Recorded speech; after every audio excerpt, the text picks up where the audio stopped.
Okay, பார்க்கலாங்களா? ஆண்களுடைய ஜாதகத்தில் திரும்பவும் சொல்கிறப்ப ராசி அம்சம். இந்த ராசி கட்டங்கிறது குழந்தை பிறக்கும் போது இருக்கிற கிரக நிலைகளை காட்டுறது. இந்த அம்சம், அதாவது நவாம்சம்னு போட்டிருப்பாங்க சில இடத்துல, அது வந்து வளர்ந்து அடையக்கூடிய நிலை. அப்போ ஒரு 20-25க்கு மேலே தான் திருமணம் இல்லையா? அப்போ அந்த கட்டத்தில் தான் நம்ம பார்க்கணும். நவாம்சத்தில் ஒரு பெண்ணுக்கு, அதாவது அந்த லக்னத்துலேருந்து என்னென்னா 7ஆம் இடம், அதுதான் களத்திர ஸ்தானம், அதாவது திருமண ஸ்தானம். அந்த இடத்துல இருக்கிற கிரகத்தை வச்சு தான் அவங்க லைஃப் பார்ட்னர் எப்படி இருப்பாங்கன்னு நம்ம பார்க்குறோம், தெரிஞ்சுக்கலாம். சரியா?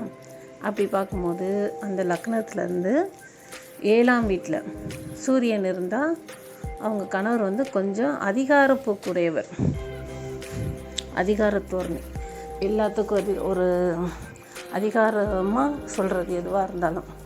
அடுத்து பெண்களுக்கு வந்து நவாம்சத்தில் 7ஆம் இடத்தில் சந்திரன் இருந்தால் கணவர் மிகுந்த அழகானவர், ஆனால் கொஞ்சம் வயசு கூட உள்ள கணவராக இருப்பார். எப்படியும் ஒரு 10லேருந்து 20 வயசு கூட இருக்கிறதுக்கு தான் வாய்ப்பு இருக்குது. ஆனால் ரொம்ப அதிகமாக சொத்து இருக்கிறவங்க, இப்போ நம்ம வந்து ஜோதிடத்தில் எல்லாமே நல்லாவே சொல்ல முடியாது இல்லைங்களா? உள்ளது உள்ளபடி, ஸ்ரீரஸ்து அப்படிங்கிறது உள்ளது உள்ளபடி அப்படி சொல்கிறது தான் ஜோதிடம். அதனால் இதெல்லாம் நம்ம ஏற்றுக்க தான் வேணும். பெண்களுக்கு நவாம்சத்தில் 7இல் சந்திரன் இருந்தால் அழகான கணவர், சற்று வயதானவர், அது 10லிருந்து 20 வயது வரை கூட இருக்கலாம், ஆனால் பெரும் சொத்துக்கு அதிபதியாக இருப்பார், அந்த மாதிரி. சரி, அடுத்து இதில் சனியும் சந்திரனும் சேர்ந்துருந்தால் இன்னும் நிறைய சொத்து, கோடிக்கணக்கில் அதிகமாக சொத்து இருக்கிற கணவர் அப்படின்னு அர்த்தமாயிருது. ஓகே, அடுத்து வந்து செவ்வாய். இதுவும் வந்து ஒரு அதிகாரப்போக்கு தான், ரொம்ப நேர்மையானவராக இருப்பார், போலீஸ் ஆஃபீஸராக இருக்கிறதுக்கு வாய்ப்பு நிறைய இருக்குது, ஆனால் ரொம்ப நேர்மையானவராக இருப்பார் இந்த மாதிரி பெண்களுக்கு. அடுத்து புதன் 7ஆம் வீட்டில் அமையும் பெண்களுக்கு இன்ஜினியரிங் படித்த பையன், ஐடியில் இருக்கிற பசங்க, அந்த மாதிரி வந்து கணவராக அமைவாங்க, ரொம்ப நல்ல குணமாக இருப்பாங்க. அதே புதன் குருவும் சேர்ந்துருந்தால் ரொம்ப ரொம்ப நல்ல கணவர், அந்த பொண்ணு பேச்சை மீறி நடக்கவே மாட்டார், ரொம்ப நல்ல பையனாக இருப்பார். அடுத்து வந்து